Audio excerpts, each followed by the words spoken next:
तो इस एपिसोड की शुरुआत में हम देखते हैं कि हेडमास्टर जाओ की टीम का एक बंदा एक गेट को खटखटा रहा होता है और कह रहा होता है कि मैं तुम्हारी पानी की सप्लाई चेक करने आया हूँ। और अंदर से आवाज़ आती है कि हमारे यहाँ की पानी की टंकी बिल्कुल ठीक है। और फिर वो हेडमास्टर जाओ की तरफ जाता है तो फिर वो उसे एक इशारा करते हैं और फिर वो अपना कॉस्ट्यूम चेंज करता है और कहने लगता है कि आपका कुरियर आया है और मैं कुरियर लेकर आया हूँ। तो अंदर से आवाज़ आती है कि हमने ऑनलाइन डिलीवरी बंद कर दी है, तुम गलत जगह पर आए हो। और फिर तभी हेडमास्टर जाओ आकर खटखटाने लगते हैं और कहने लगते हैं कि यहाँ पर 7 स्टार टीम आई है, गेट खोलो। लेकिन अंदर से आवाज़ आती है कि हम कोई भी मुसीबत में नहीं है और हमें आपकी ज़रूरत नहीं है, तो आप जा सकते हो। और यह सुनकर हेडमास्टर जाओ गेट पर बम लगा देते हैं और फिर ब्लास्ट होते ही वहाँ पर स्मोक फैलने लगती है। और फिर वहाँ पर स्मोक हटते ही मिस्टर जाओ और उसकी टीम का एक बंदा देखता है कि आगे बहुत सारे डीमन खड़े हैं। और फिर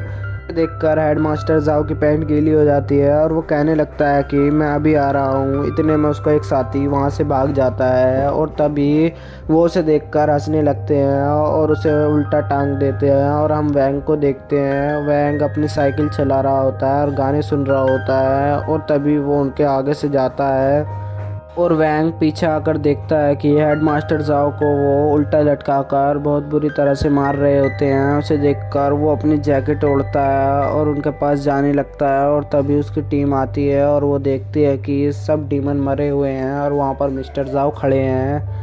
और उन्हें देखकर उनकी टीम सोचने लगती है कि इन सबको हेडमास्टर जाओ ने ही मारा है। लेकिन तभी वहाँ पर हम एक स्पाई कैमरा देखते हैं, वो सब कुछ शूट कर रहा होता है। और फिर तब सीन चेंज होता है और वहाँ हम देखते हैं कि हेडमास्टर जाओ को उन डीमन को मारने के लिए एक रिवार्ड मिलने वाला है और उसे लेने के लिए वो जा रहे होते हैं और अपना मुंह ठीक करके जा रहे होते हैं।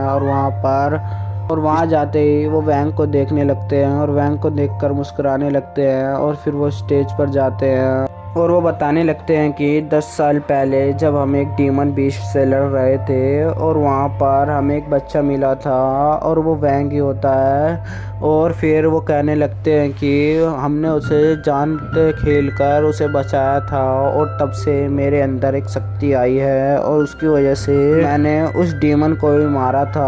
और जब से अब तक मैंने बहुत से डीमन को मारा है और हमारी 7 स्टार टीम भी बहुत बड़ी टीम हो गई है और हमारी 2 ऑर्गेनाइजेशन भी हैं। और फिर मास्टर जाओ कहने लगते हैं कि इस क्लैन को भी मैंने ही मारा है, जो कि एक बहुत बड़ी क्लैन है और ये मैंने आसानी से ही मार दिया है इन सबको। और फिर तभी लाइट्स ऑफ हो जाती हैं और हेडमास्टर जाओ को और सबको कुछ समझ नहीं आता। और लेकिन तभी लाइट आती है और तभी पीछे हेडमास्टर जाओ की वीडियो चलने लगती है और उसमें हेडमास्टर जाओ उन सब डीमन से बहुत ही बुरी तरह से पिट रहे होते हैं और वो वीडियो क्यूमिया चला रही होती है। और फिर हमें पास्ट दिखाया जाता है और वहाँ पर एक बहुत ही बड़ा बादल आता है और उसमें से बिजली गिरनी चालू हो जाती है और उसकी वजह से सारे डीमंस मर जाते हैं। और उसे देखकर हेडमास्टर जाओ हैरान हो रहे होते हैं क्योंकि उसकी पोल पिट्टी खुल रही होती है। और फिर वहाँ पर हमें वैंग दिखाते हैं, उसने अपना चेहरा छुपा रखा होता है इसलिए कोई उसे पहचान नहीं पाता।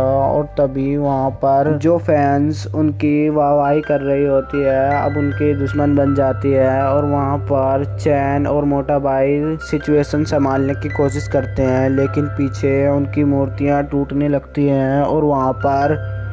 और सारे टीवी चैनल्स पर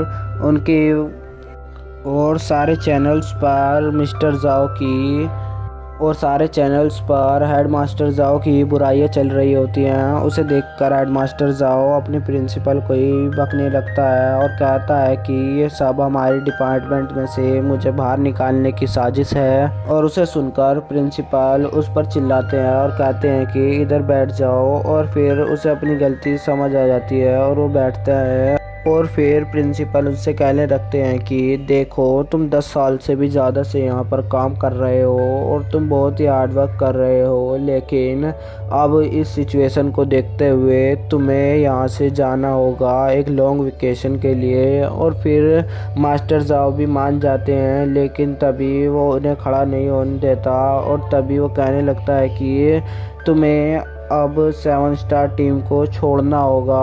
और फिर वो उदास होकर गेट से बाहर निकलते हैं, लेकिन तभी वहाँ पर वो अपनी 7 स्टार टीम को देखते हैं और हेडमास्टर जाओ अपनी टीम को देखने लगता है। उन सबका मुंह उतरा हुआ दिखता है तो वो हंसता है और कहने लगता है कि तुम्हारा शुक्रिया जो तुमने मेरा इतनी देर तक साथ दिया, और मैं रिटायर हो रहा हूँ लेकिन मैं तुम सबको याद रखूँगा। और फिर वो खुशी खुशी वहाँ से जाने लगता है और तभी वो अपनी कार के पास आता है और अपनी चाबी निकालने लगता है तो वो देखता है कि उसकी चाबी उसके पास नहीं है। तो वो अंदर जाने लगता है और देखता है कि वहाँ पर पार्टी चल रही है और सब उसके जाने की खुशी मना रहे होते हैं और कह रहे होते हैं कि अब इस जॉब को करने में मज़ा आएगा। और तभी हेडमास्टर जाओ के पोस्टर भी वहाँ से फटने लगते हैं। उसे देखकर हेडमास्टर जाओ की बहुत ही बुरी हालत दिखती है क्योंकि उनकी जॉब चली गई है और वो बहुत ही उदास लग रहे हैं। और तभी बारिश होने लगती है और वो भागते भागते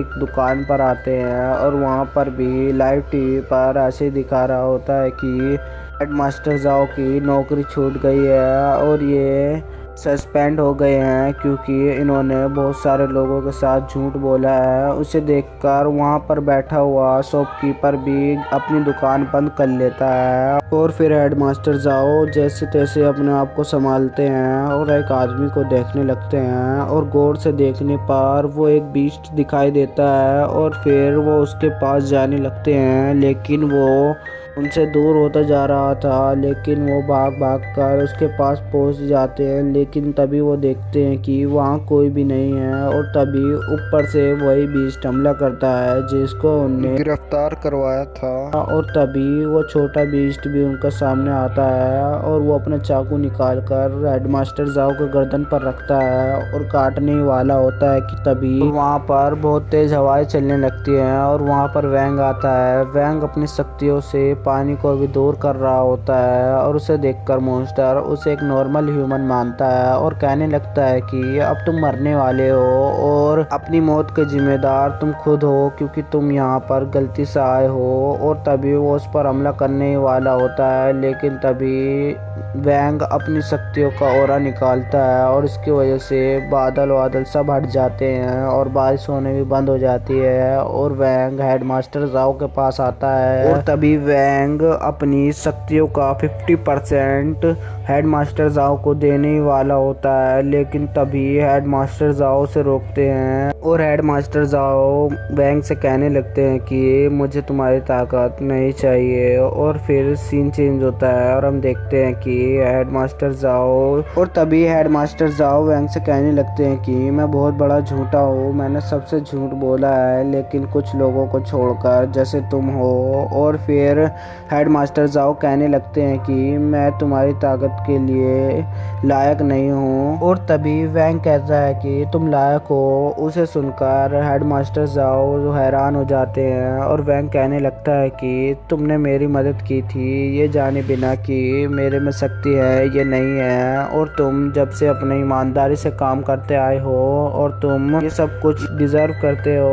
और फिर हेडमास्टर जाओ कहने लगते हैं कि अब बहुत देर हो चुकी है क्योंकि सबको मेरी सब चीज़ पता चल गई है कि मैं कितना बड़ा झूठा हूँ। और फिर वैंग उनके पास आता है और फिर वैंग हेडमास्टर जाओ के पास 2 गोली लाता है और फिर उन्हें देखकर हेडमास्टर जाओ उससे पूछने लगते हैं कि ये क्या है। तो फिर वैंग बताने लगता है कि ये ब्लू वाला अगर तुमने खा लिया तो अगर तुम ये ब्लू वाली खा लोगे तो सारी दुनिया के लिए तुम 2 दिन के लिए याद नहीं रहोगे, उन्हें ये सब चीज़ याद नहीं रहेगी कि तुम 2 दिन कहाँ थे और क्या कर रहे थे। और हेडमास्टर जाओ लाल वाली बॉल के बारे में पूछता है तो वो कहता है कि इसे खाकर तुम्हें उड़ने की शक्तियाँ मिल जाएंगी। और हेडमास्टर जाओ उन दोनों बॉल्स को देखता है और कुछ सोचने के बाद वो इन दोनों को भी मना कर देता है और वैंग हैरान होता है। और हेडमास्टर जाओ कहने लगते हैं कि मुझे अपने बलबूते पर एक हीरो बनना है और मुझे किसी की ज़रूरत नहीं है एक सच्चा हीरो बनने के लिए, मुझे माफ़ करना। और फिर लेकिन तुम मुझे अब प्रैक्टिस करवा सकते हो। और फिर हैंक हंसने लगता है और हाँ करता है और फिर सीन चेंज होता है और हम एयरपोर्ट को देखते हैं। वहाँ पर हेडमास्टर जाओ लगेज लेकर अपनी टिकट चेक करवाते हैं और फ्लाइट के लिए जाने लगते हैं। और वहाँ पर हम वही स्पाई कैमरा देखते हैं जिसमें से क्यूमिया उन्हें देख रही होती है और कह रही होती है कि बहुत बढ़िया, मेरा आधा काम पूरा हो गया है। और वहीं पर एपिसोड ख़त्म हो जाता है।